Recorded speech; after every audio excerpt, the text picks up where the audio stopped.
I have to ask, what if they haven't? So in a day where the Dow lost 273 points, S&P declined 0.52%, NASDAQ dipped 0.32%, it's actually kind of an ugly session, mostly because of a rise in oil and interest rates. I want to explain how some of these big moves can happen and why they actually might not be over. Front and center, the companies that make memory and data storage products that go into the data center. SanDisk, it's up 653% year to date. Seagate has galloped 261%.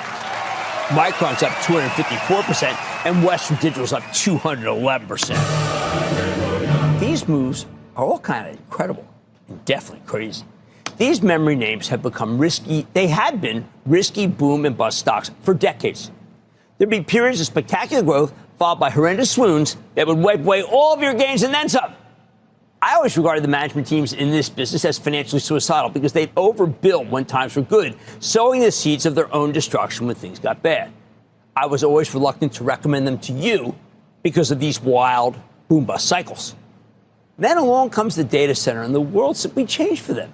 The demand for memory chips has now become seemingly endless. These companies have all learned their collective lesson. They're not overbuilding this time. They want the shortage to last. Memory's in such short supply that Elon Musk has taken to X to talk about how it's become the key bottleneck to data center growth. Meanwhile, the memory makers, they've adopted this new business models with long-term agreements that lock in huge gross margins for multiple years out with their customers. They're basically building only to suit. They've raised prices to the point that Apple is complaining that they are driving up the cost of your new phone. Can we trust these companies and their stocks? Now, 3 of them are buying back huge amounts of stock in their open market. SanDisk has a $15.5 billion buyback. Seagate's working its way through a $5 billion buyback announced last year. Western Digital put a $4 billion in repurchase authorization earlier this year.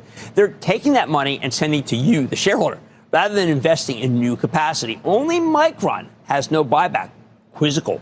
These used to be smaller capitalization stocks, but in the 2 years since the data center build-out started in earnest, everything has changed. I want you to listen to these spectacular gains. When SanDisk was spun out of Western Digital 18 months ago, it was a $7 billion company. Now it's a $262 billion company. Seagate's market cap has gone from $21 billion to $225 billion in the same period. House of pleasure. Western Digital was $17 billion, and it's now at $185 billion. Only Micron was sizable at $106 billion, but now it's a trillionaire.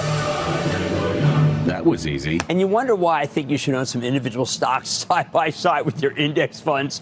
Now, you might think these memory stocks have all run too much. That's the consensus that I hear from. But their margins, which are immense, have largely been locked in for years out now with these agreements. Seagate's gross margin came in at 52% in its latest quarter, a record.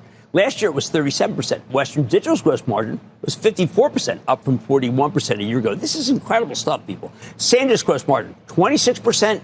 To 85%, 1 year.